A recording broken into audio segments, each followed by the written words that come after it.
When you bring your child home for the first time, you want a baby monitor you can trust. When you choose Stork, you choose technology trusted to monitor 10 million babies in hospitals every year. Stork continuously tracks your baby's pulse rate, oxygen saturation, and temperature. Visit MassimoStork.com to learn more. Stork, a revolutionary baby monitor, is born. Stork is not a medical device. Read and understand all product labeling. Massimo data on file. Moms and dads, I bet you can relate to this email. Kirk, my son is just like the kids you described in your podcast. He comes home feeling defeated after school, feeling like he isn't smart. But I got him Crunch Labs and he loves it. Building the new toy and watching Mark Rober makes him feel smart. And then he explains, talking a million miles a minute, like our kids do, all the cool science facts he's learned. It's like I get my real kid back when he's building his Crunch Labs toy. And that is exactly why I was so psyched when my niece first told me how her son loves Crunch Lab. Confession, this is the one sponsor I wanted more than any other because it's such a perfect fit for our kids. So go to crunchlabs.com/calm and you'll see why. Crunch Labs is a STEM monthly subscription build box for kids. Your kids get a really fun toy in the mail every month. And what kid doesn't love that? And then they put it together by watching a step-by-step video from former NASA engineer Mark Rober, where he teaches all the cool physics that make the toy work. Mark's passion is helping kids think like engineers. And this helps your kids develop resilience and problem-solving skills while having a ton of fun. Get your kids something they will actually love, use, and look forward to getting all throughout the coming year. Build your child's confidence now. Visit crunchlabs.com/calm and get your kids Crunch Labs today. Okay, this is really cool, and I'm super excited. Oh, by the way, it's Kirk Martin, founder of Celebrate Calm. Welcome to the Calm Parenting Podcast. So right as I'm about to click and begin recording this podcast, I get an email, and the subject line says, big changes. And so I'm going to change a little bit the structure of this podcast, but still pretty much fits with what I wanted to talk about today, which really is about making big changes in your family. And so here's the email, and I'm going to kind of paraphrase it because it's kind of long. This mom writes and says, look, I want you to know what has happened in my home. I'm a type A mom. I'm a go-getter. I have always been pretty intense. I'm very purposeful. I'm intentional. And I've been complaining all these years because I've got 4 kids. She's got a teen, a preteen, and then a couple younger kids. And so she's like, I've just been wanting these kids to change, and I've done everything I can. Like I feed them the right food. I make my own food. We do organic stuff. We're healthy. We exercise. I've read all the parenting books. I do all the right stuff, right? Except the only thing that I wasn't doing right was I thought that I could change my family by changing my kids and by controlling everything, right? By if I just do the right stuff, right? And I get my kids to make the right choices, they'll end up being really successful and it'll be great. And what I found was that I was causing the exact opposite response that I wanted. My kids were not stepping up and being responsible for themselves. I was actually being responsible for them. I found you. A friend sent me your podcast. I ended up ordering all the CDs with the Christmas special, and I devoured them. And it hurt me at first because I was like, oh, it can't be all my issues here. Like the kids have to step up and start doing some things. And she really struggled with this. And she said, I fought it for a couple weeks. And then I finally realized I started doing what you said. And I started noticing some changes. And she said, I got the No BS program for my older kids, for the teens. And I've walked through that with them. But here's the upshot of what she said. She said, for the past 8 weeks, I have relentlessly and ruthlessly thrown myself into changing myself, changing my reactions, getting control of my control issues, getting control of my anxiety. I have not lectured to the kids. I have not tried to control them. By the way, I haven't done it to my spouse either. And here's what I've noticed. My kids have come to me and said, Mom, what's different around here? It's much more relaxed. You're noticing when we do things well. We're getting better grades. It's smoother. We're actually enjoying ourselves. Like, this is the family life that we kind of always wanted. What's going on? And she apologized to the kids and said, look, I realized for the first, older kids like 16 years of your life and your younger ones, I've just been trying to control everything because I love you guys and I want the best for you, but I think it was suffocating to you.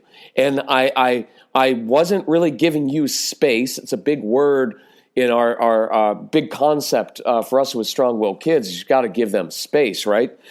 And she said, wasn't giving you space to be successful, but I realized when I control myself, it gives you guys space to actually step up and be responsible for yourselves.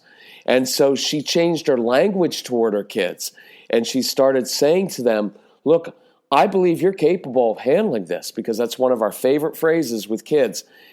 So the upshot of it is, she said, thank you for being willing to tell me the truth that I was the issue.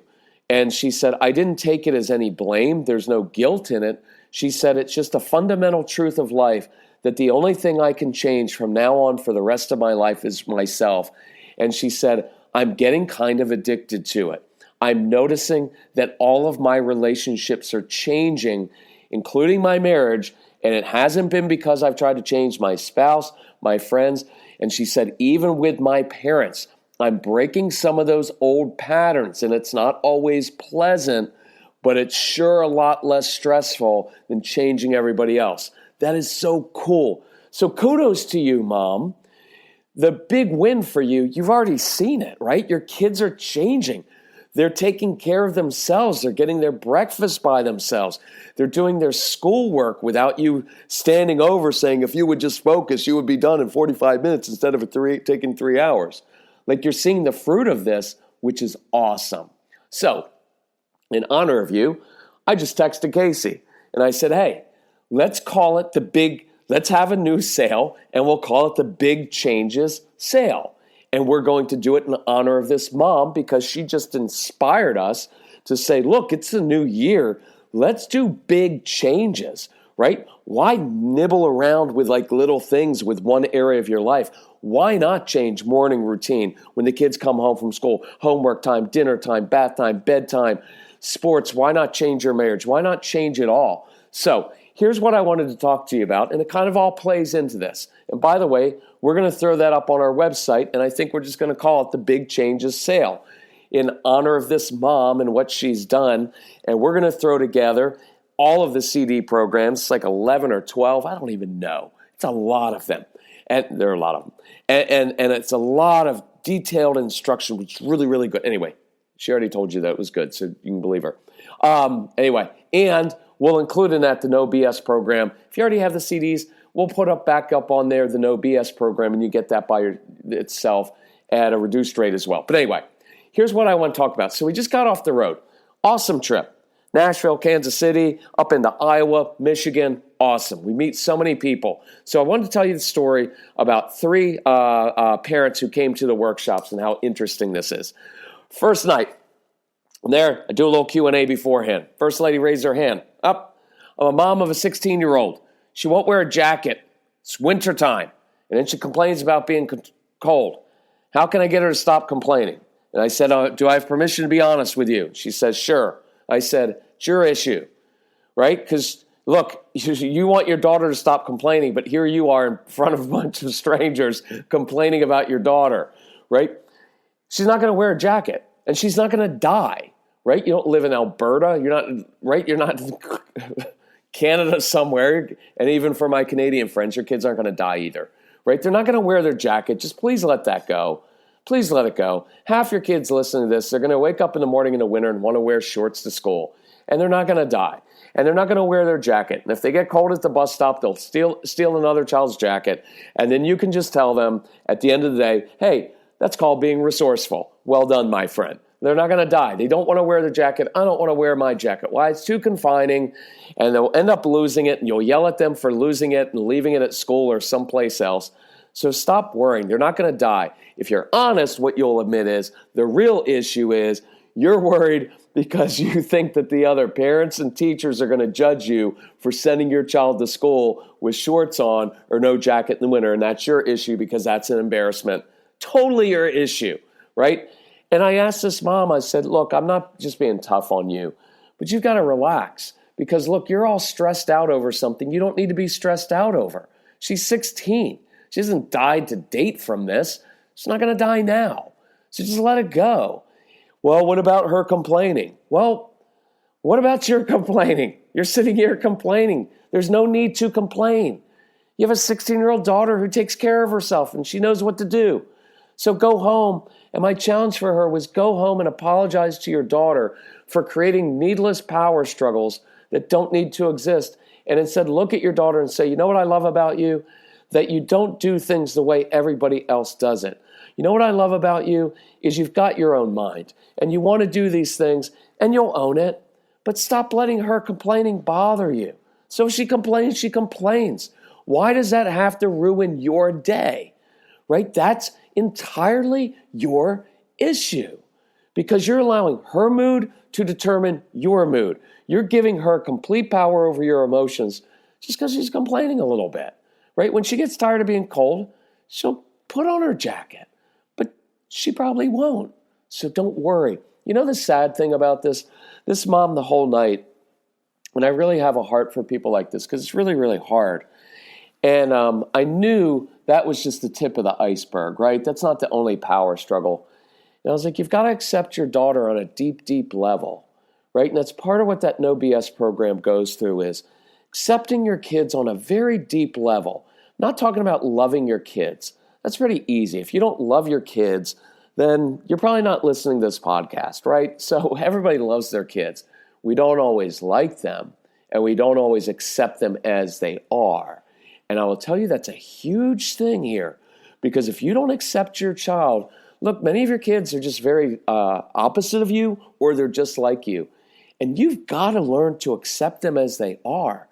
And this mom left after the break in the workshop, and it stuck with me now. It's been almost 2 weeks.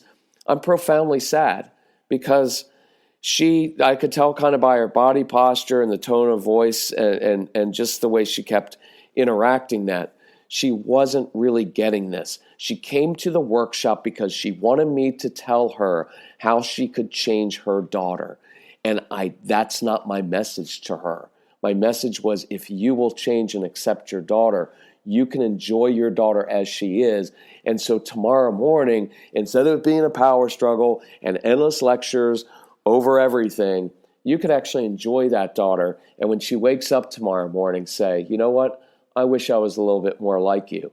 I'm a little bit of a people pleaser, and I'm too concerned with what other people think. And I love the fact that you're not so bound by that. And I wish I was more like you.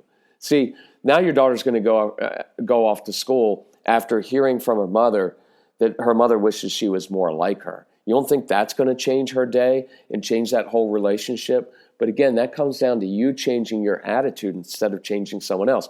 So this was, I don't know why, at this particular workshop, I think I'd had a really nice nap right beforehand. So I was kind of wound up. So I was like, well, Q&A's going well. Who else has one? So the next mom was like, how can you help my daughter? She's got a daughter, I think that's 3 or 4, not be such a jerk. And I was like, well, it's kind of a loaded question. So what'd your jerky daughter do? Well, preschool today, she pushed down little Ben's tower, and little Ben got all upset. And so I was kind of in a mood, and I was like, well, maybe little Ben needs not be so sensitive about his tower. I didn't really mean that, but it kind of. But anyway, I was like, Mom, come on, you got to watch I get it. Your daughter's difficult. I don't have a problem saying that. I get it. Strong-willed daughter, age 3 or 4, is going to have trouble. She's going to push Ben's tower down. Here's what else is going to happen. The really nice, good preschool teacher is going to say, okay, kids, it's circle time. Everybody sit on your assigned square. And guess what? This little 4-year-old is not sitting on her assigned square. Why? One, because it's kind of dumb in her brain, which it kind of is. Two, it's arbitrary. I don't want to sit on this square. Everybody else is sitting on a stupid square. I think I'll just walk around the room or walk outside the room. That's what these kids do. I'm not justifying it or saying it's right. It's what they do. And you have one of two options. You and the teachers can go through their entire life thinking that they're just disobedient and unruly and they can't listen and everything else and everything's negative.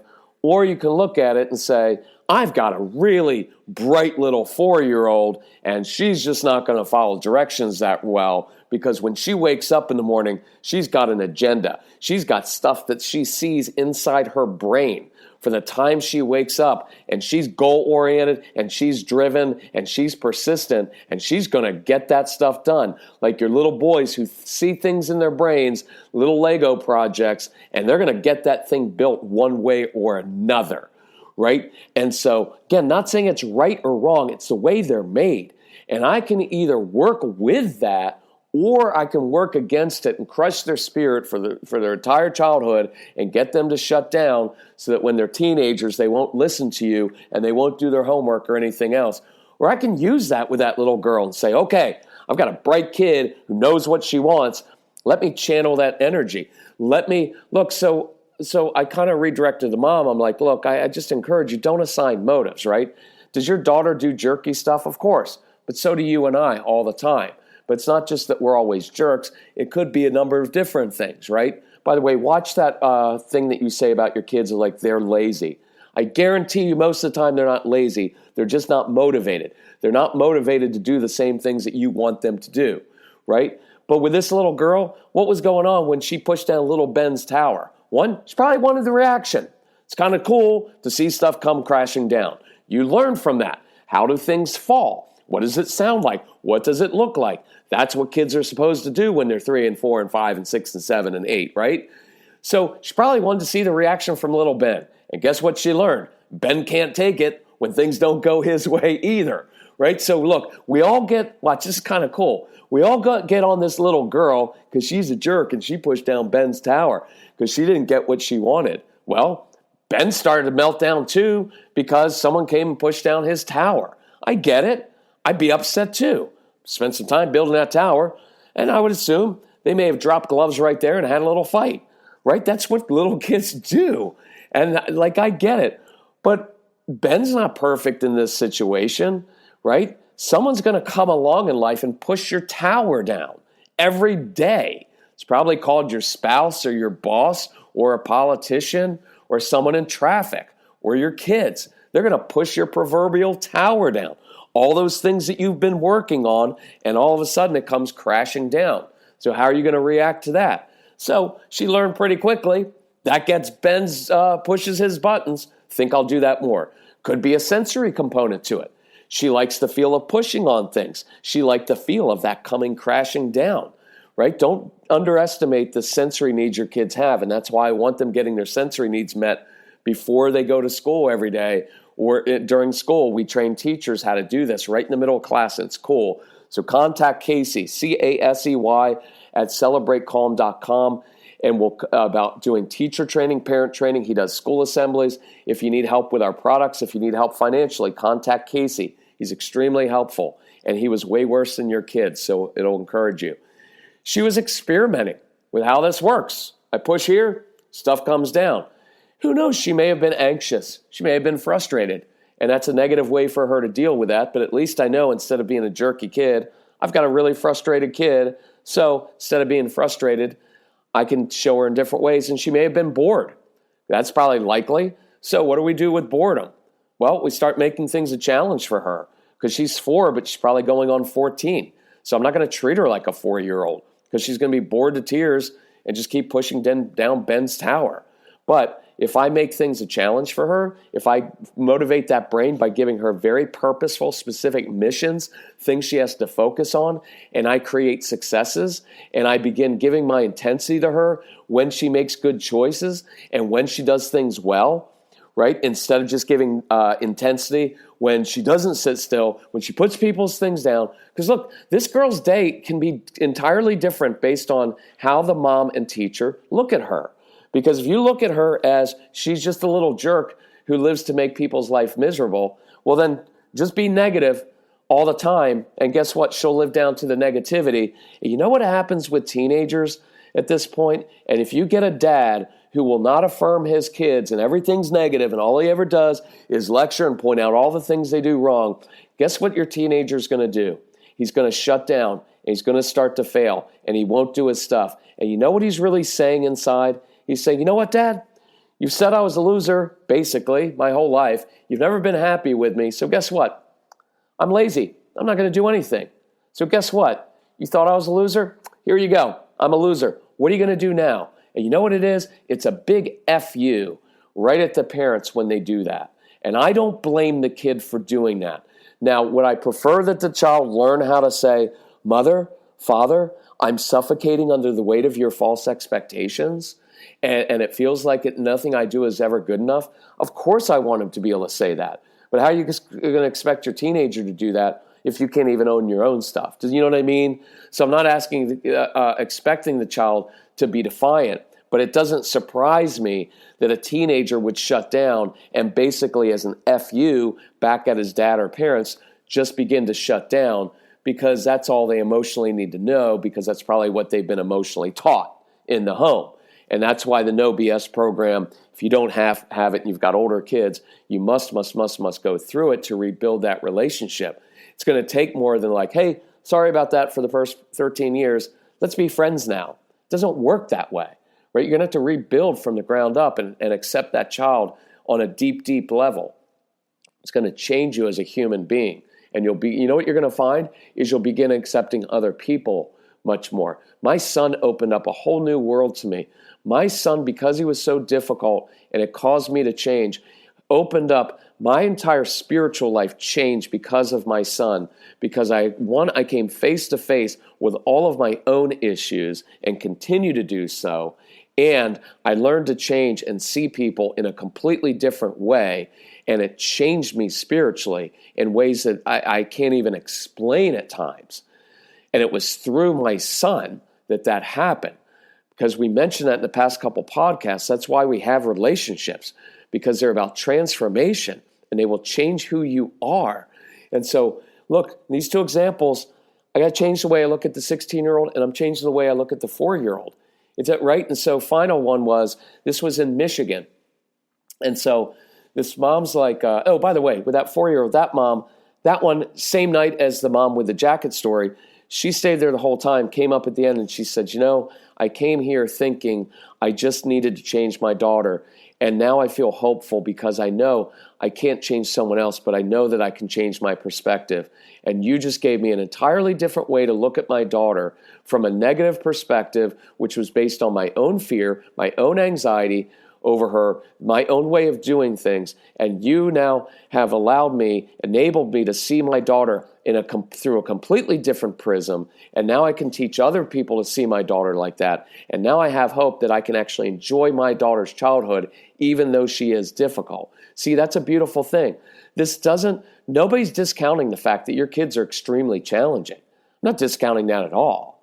What I'm saying is, when you learn to enjoy them, even as they are like that, then you'll see big things change. And that brings me to the final example from Michigan. Really good mom. And I love this mom. She's awesome. She had said, her question was, my son's 12. Like, when's it going to stick? Like, when's he finally going to change? And so I said, ask permission to be blunt. She said, yes, I like you. I know your stuff. And I said, you're 29, because I was being nice. You're 35. You're 40. When are you going to change? So you come here asking question, when's my 12-year-old finally going to get it? And I said, Mom, when are you finally going to get it? Because you're 35 or 40, right? when are you going to change? And just so you know, I wasn't being a jerk to her. She kind of knew of our stuff, and she'd heard us before. And to her credit, she said, you're absolutely right. That's what I needed to hear, that I need to change, because we pick power struggles. So why does your child bother you? What is the big trigger or triggers? Why? Is it your own control issues? Yes, because you have control issues. You know why? Because everybody does. And anybody who says that they don't is in denial, right? And then that's another issue. So they not only have control issues, then you have denial issues. Kidding. But perfectionism issues. You've got to learn how to control that. Strong-willed child's not going to do things your way. They're going to irritate you. Your anxiety. You have a tremendous amount of anxiety over your child's future because you watch what they're doing now and you don't see them living up to your expectations. And you're afraid for their future. How are they going to be successful? Who's going to marry them? Who's going to hire them? Right? And you're going to feel like a failure as a parent. You've got to control your own anxiety. And you're going to have to come to grips with the fact that this child irritates you because either he or she is just like you, which will bother you because you're both going to trigger each other, and you don't want this child to make the same mistakes you made, or this child is opposite of you, and you have no idea why they can't just do things the easy way and listen to you like you did as a kid, and because they're not just like you as a kid, there must be something wrong with them. And you're going to have to change that. And when you do, and that's why I just put down, February challenge is this, is to stop laboring. Stop trying so hard to change your kids and to change your spouse and to change your parents and to change everybody else, and put that same energy into changing yourself. Change and control your control issues, control your anxiety, change how you see your child, change your reactions, right? So that whether it's morning routine, homework time, right? Instead of trying to change your child, get them to do homework the way you did it as a kid, you can say, of course that homework is difficult for you, but I believe you're capable of doing it. I believe you're capable of handling that disappointment. I believe you're capable of doing it in a different way than I would do it. And I'm going to accept you as you are. And I'm going to give you tools to succeed. And I'm going to step back so you can step up, so I can enjoy you and I can enjoy your childhood. And I want that for you and your kids. So this is what I want this February. And I think I'm going to use this as my theme. Let's go for big changes. It's the beginning of the new year. Most of your resolutions you've dropped already, so good. Let's just wipe the slate clean, right? We're going to be like, okay, no resolutions. Commitment. Here's what I'm doing. Big changes in myself. I become, in 2020, a new human being. I see the world differently. I see people of the other political persuasion in different ways. So I don't walk around with bitterness or feeling like I'm better than other people because my party's right and they're wrong. Whatever. If that's too much for you, then just scrap it and be bitter and whatever, and with politics if you want. I'm kidding, but not really. You don't have to, look, I'm sorry I mentioned that part, but I'm really not, because it will change who you are from a deep, deep level, and you'll learn to love people like you've never loved them and accept people. And I'm not talking about just, we just accept everything and everything, and if kids are disrespectful to me, I'll just love them. No, what you're going to learn through the program is how to have self-respect. I don't want anybody listening to me getting walked all over. Not how it works. Being calm isn't a doormat. Not at all. But think about this. When you react to your kids, you're basically being a doormat. When you yell at your kids, you're basically letting them control you. Right? Does that make sense? So it has nothing to do with being weak. In fact, this is all about being very strong by changing and controlling yourself instead of controlling them.